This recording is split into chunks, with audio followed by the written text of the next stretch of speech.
নমস্কার, আমার 24-এ আমি মৌপি আপনাদের সবাইকে স্বাগত জানাই। গতকালই কেন্দ্রীয় অর্থমন্ত্রী অরুণ জেটলি সাধারণ বাজেট পেশ করেছেন। সেই বাজেটে কোন খাতে কত বরাদ্দ এই নিয়ে আমরা আলোচনা করেছি, রাজনৈতিক চাপানুতর তা নিয়েও আমরা আলোচনা করেছি।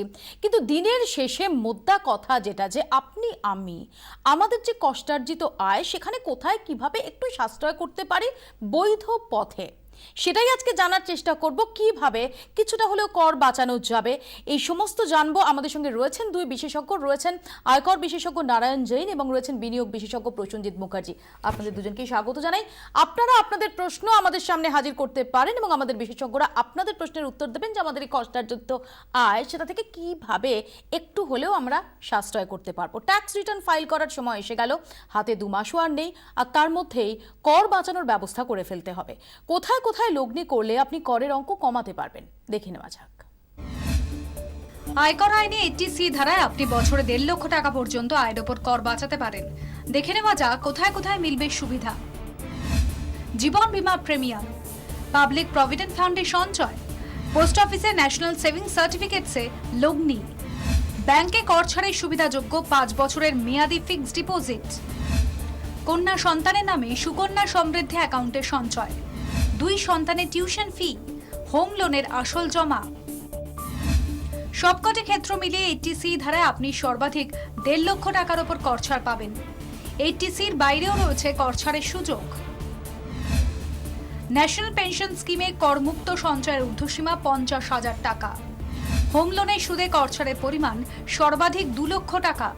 এডুকেশন লোনের সুদ পুরোপুরি করমুক্ত। 10,000 টাকা পর্যন্ত সেভিংস অ্যাকাউন্টে সুদ ও কর ছাড়ের আওতায়। স্বামী স্ত্রী সন্তান মা বাবার জন্য সর্বাধিক 60,000 টাকা মেডিক্লেম প্রিমিয়াম করমুক্ত। ক্যান্সার সহ নির্দিষ্ট কয়েকটি অসুখের চিকিৎসায় সর্বাধিক 80,000 টাকা খরচ কর ছাড়ের আওতায়। শারীরিক অক্ষমতা সংক্রান্ত চিকিৎসায় সর্বাধিক 1,25,000 টাকা খরচ করমুক্ত। নির্দিষ্ট কয়েকটি সংস্থায় ও তহবিলে অনুদানে 50% থেকে 100% অর্থও রয়েছে কর ছাড়ের আওতায়। এ তো গেল ট্যাক্স রিটার্ন ফাইল করার সময় কর ছাড়ের জন্য আপনার ক্লেম। তবে আপনি যদি চাকুরিজীবী হন তাহলে বেতনের একটা অংশ গোড়াতেই করমুক্ত। দেখে নিন আপনার স্যালারি স্লিপে ব্রেকআপ। প্রভিডেন্ট ফান্ডে সঞ্চয়, বাড়ি ভাড়া ভাতা, বছরে 7,200 টাকা পর্যন্ত 2 সন্তানের পড়াশোনার খরচ, টেলিফোন বিল, গাড়ি খরচের ক্ষেত্রে রিইম্বার্সমেন্ট, লিভ ট্রাভেল কনসেশন এবং 3 লক্ষ টাকা পর্যন্ত লিভ এনক্যাশমেন্ট। 5 বছর চাকরির পর প্রভিডেন্ট ফান্ডের টাকা করমুক্ত।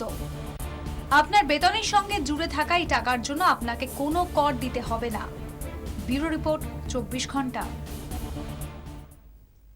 সম্রাট চক্রবর্তী আমাদের টেলিফোন করেছেন, বলুন please. Respected and very good evening all of you to Mopia. হ্যাঁ বলুন। হ্যালো, বলুন। প্রথমেই বলি যে আমি একটা ব্যাংকিং সেক্টরে চাকরি করি ভারত সরকারের। তো হ্যালো, হ্যাঁ বলুন, শুনতে পাচ্ছি। এটা ফোনটা কাটবেন না, আমি যারা ওখানে উপস্থিত আছেন সময় সংক্ষিপ্ত, আপনি নির্দিষ্টভাবে আপনার প্রশ্নটা একদম রাখুন। সংক্ষিপ্ত বলছি আপনাকে যে আমরা হিউজ মানি ইনকাম করি, কিন্তু আমরা সরকারের তহবিল ছাড়া বিশ্বাস করি না। বেসরকারি তহবিলে রেখে অনেক টাকা আমরা লোককে উপকার করতে গিয়ে বেকার ছেলেরা যারা অনেক প্রাইভেট সংস্থাতে না, ধন্যবাদ আপনাকে, আমি বুঝতে পেরেছি। কিন্তু আমরা কখনোই বলছি না যে যেগুলো রাষ্ট্রায়ত্ত সংস্থা নয় তাতে বিনিয়োগের ব্যাপারে কিন্তু কোনো পরামর্শ এখানে কোনোভাবে দেওয়া হবে না।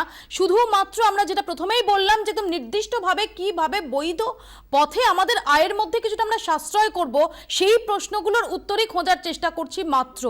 আমাদের সঙ্গে আরেক দর্শক টেলিফোন লাইনে রয়েছেন, সৌমেন বসু, বলুন প্লিজ।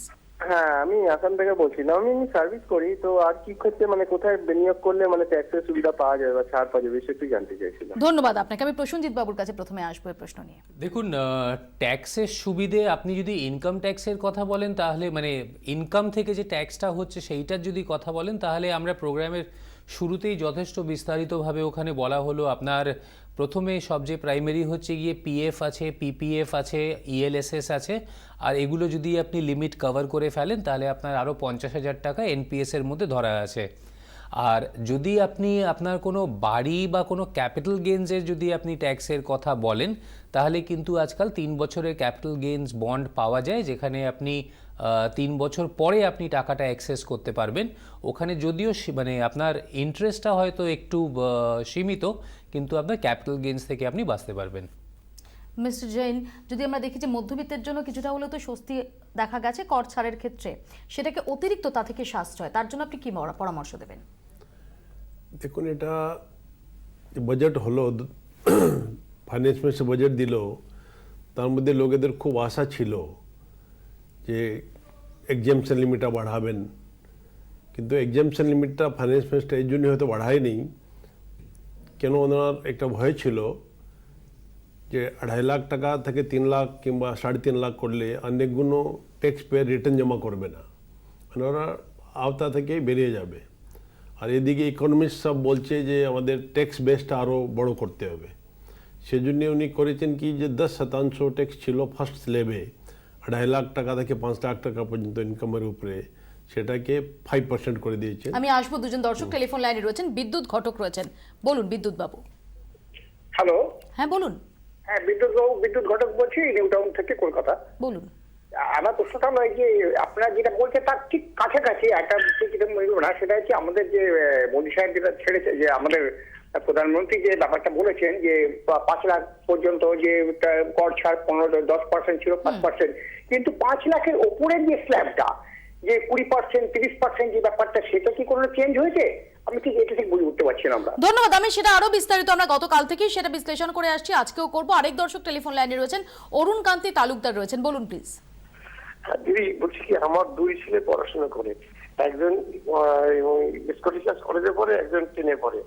এখন আমি সর্বোচ্চ কত টিউশন ফি করমুক্ত পেতে পারি? ধন্যবাদ। আমি প্রশ্নের উত্তর নেব। আমি প্রথম দর্শকের প্রশ্ন নিয়ে আসবো প্রসেনজিৎ বাবুর কাছে, যে আমরা গতকালও যেটা দেখেছি যে স্ল্যাব অনুযায়ী যারা 5 লাখের উপরেও আছেন তাদের 12,500 মতো একটা সাশ্রয় হচ্ছে তো হ্যাঁ, করের ক্ষেত্রে। হ্যাঁ, 12,500 মতো একটা সাশ্রয় আপনার হবে প্রতি বছর। আপনি যে কর দেন তার থেকে 12,500 কাছাকাছি, 575 বোধহয় ফিগারটা, সেরকম 12,500, সেটা 12,750, 750 Right. সেটা কমবে। আর 2 সন্তান রয়েছে, টিউশন ফির ক্ষেত্রে সর্বোচ্চ বছরে কতটা টিউশন ফির ক্ষেত্রে তারা সাশ্রয় করতে পারেন? ওটা একটা তো আছে টিউশন ফিস মধ্যে, যেটা ফিস হিসাবে দিচ্ছে ইনস্টিটিউশনকে, ওটাই শুধু অ্যালাউড আছে। ওটা 1.5 লাখ টাকা মধ্যে, মানে 1.5 লাখ টাকা এটিসি লিমিট আছে, তার মধ্যে হলে অ্যালাউ হবে ফর 2 চিলড্রেন, মানে বার্ষিক 1.5 লক্ষ টাকা। প্রসেনজিৎ বাবু যদি একটু বিশ্লেষণ করেন একটু। না, এটা উনি হচ্ছে গিয়ে স্কুল গোয়িং চিলড্রেনের টিউশন ফিজ চাইছেন। তো টিউশন ফিজের লিমিট হচ্ছে গিয়ে 7,500 টাকা for all the children put together. বার্ষিক 7,500 টাকা অবধি উনি ওনার ট্যাক্স রিটার্নে দিয়ে ওটার খাতে ওখান থেকে ডিডাকশন পেতে পারেন। তার সঙ্গে তার জন্য কি ধরনের ডকুমেন্টস দিতে হতে পারে? না, স্কুল ফিজ আজকাল মানে যেহেতু আমি আমার নিজের ছেলেদের কথা জানি, এটা আমাদের জাস্ট ট্যাক্স রিটার্নে দেখাতে হয় যে আমি স্কুল ফিজটা দিয়েছি, আর যেহেতু স্কুল ডিরেক্ট ডিডাক্ট করে নেয় ব্যাংক অ্যাকাউন্ট থেকে, আলাদা করে দেওয়ার কিছু দরকার হয় না। অনির্বাণ সেন আমাদের সঙ্গে টেলিফোন লাইনে রয়েছেন, বলুন প্লিজ অনির্বাণ।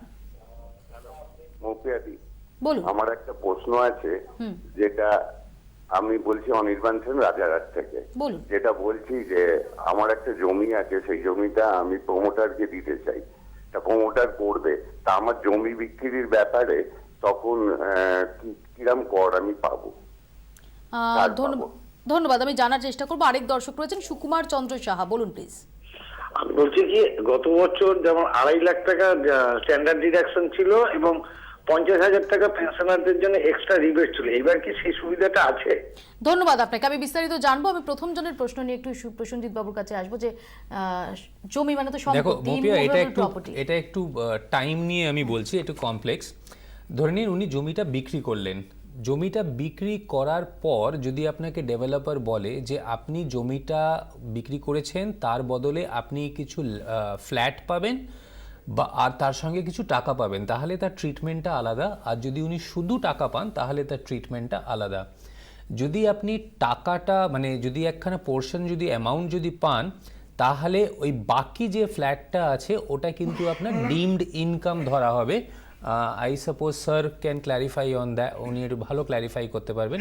তো ওই ফ্ল্যাটটা যখন আপনি রেজিস্ট্রি করাতে যাবেন, যেই রেটে আপনি রেজিস্ট্রি করাচ্ছেন ওই রেটটা কিন্তু আপনার ডিমড ইনকাম ধরা হবে। মানে ধরে নিন আমি 100 টাকা দিয়ে আপনি জমিটা বিক্রি করলেন, 50 টাকার ফ্ল্যাট পেলেন, আর 50 টাকার আপনি 50 টাকা পেলেন। 50 টাকাটা যদি রেজিস্ট্রেশন করানোর সময় ভ্যালুয়েশন যদি আপনার 60 টাকা নির্ধারিত করে সরকার, তাহলে কিন্তু আপনার ডিমড ইনকাম 60 টাকা হবে। তো আপনার ওই ডিমড ইনকামের উপর ট্যাক্স দিতে হবে, আর আপনি যেটা টাকা পাচ্ছেন ওটার উপর তো দিতে হবে। আমি এই প্রসঙ্গে আমি দ্বিতীয় দর্শকের যে প্রশ্ন, সেই প্রশ্নটা একটুখানি মিস্টার জৈনের কাছে করি খুব সংক্ষেপে। যদি আমরা কাল থেকে দেখাচ্ছি যে 2.5 লক্ষ অবধি উনি বলছেন যে স্ল্যাবটা ছিল সেটার ক্ষেত্রে, এবং যারা সিনিয়র সিটিজেন তাদের ক্ষেত্রে আরো 50,000-এর একটা এক্সামশন ছিল, সেখানে কি পরিবর্তন হলো? না, ওটা কোনো পরিবর্তন নেই। সিনিয়র সিটিজেন 3 লাখ টাকায় ছাড় পাবে, আর নর্মাল ট্যাক্স পেয়ার 2.5 লাখ টাকায় পাবে। শুধু এখন একটা আছে, আগে 5,000 টাকার একটা ট্যাক্স রিবেট আমরা পেতাম যাদের 5 লাখ টাকা পর্যন্ত ইনকাম ছিল। 5 লাখ টাকা পর্যন্ত ইনকাম হলে এখন ওটাকে কম করে দিয়ে 2,500 টাকা করে দেওয়া হলো। আর 3.5 লাখ টাকার উপরে ইনকাম হলে ওটা রিবেট পাবেন না। আমি আসবো আপনার কাছে। দুজন দর্শক টেলিফোন লাইনে রয়েছেন। সন্তু চক্রবর্তী, বলুন প্লিজ। হ্যাঁ, আমি হ্যালো, বলুন, শুনতে পাচ্ছি স্পষ্ট। আমি সন্তু চক্রবর্তী কসবা থেকে বলছি। বলুন। আমি একজন সেন্ট্রাল গভর্নমেন্টের কর্মচারী। আমি সদ্য রিটায়ার করলাম। হুম। আমার যে রিটায়ারমেন্ট যে টাকা পয়সা আমি কিভাবে রাখলে পরে আমার রোজগারটা বাড়ে? ধন্যবাদ। আমি জানার চেষ্টা করব। আরেক দর্শক রয়েছেন মিঠুন অধিকারী, বলুন প্লিজ। মিঠুন, হ্যালো। বলুন। হ্যাঁ ম্যাডাম, আমি মহেশতলা থেকে মিঠুন অধিকারী বলছি। আমি বলুন, আমি শুনতে পাচ্ছি স্পষ্ট। হ্যাঁ ম্যাডাম, আমি যেটা জানতে চাইছি যে আমি লাইফ ইন্স্যুরেন্সে কোন কোম্পানিতে বিনিয়োগ করলে আমি ট্যাক্স ফ্রি পাবো? মানে ধন্যবাদ। যদিও কোনো কোম্পানি সম্পর্কে আমরা নির্দিষ্টভাবে কিছু বলবো না, কিন্তু আপনি যখন বীমা সংক্রান্ত বিষয়ে জানতে চাইছেন সেক্ষেত্রে কি সুবিধা অসুবিধা, কোথায় সাশ্রয় হতে পারে সেটা নিয়ে আমরা কথা বলতে পারি, কিন্তু নির্দিষ্টভাবে কোনো কোম্পানি সম্পর্কে কোনো মতামত আমরা এই অনুষ্ঠান থেকে দেব না।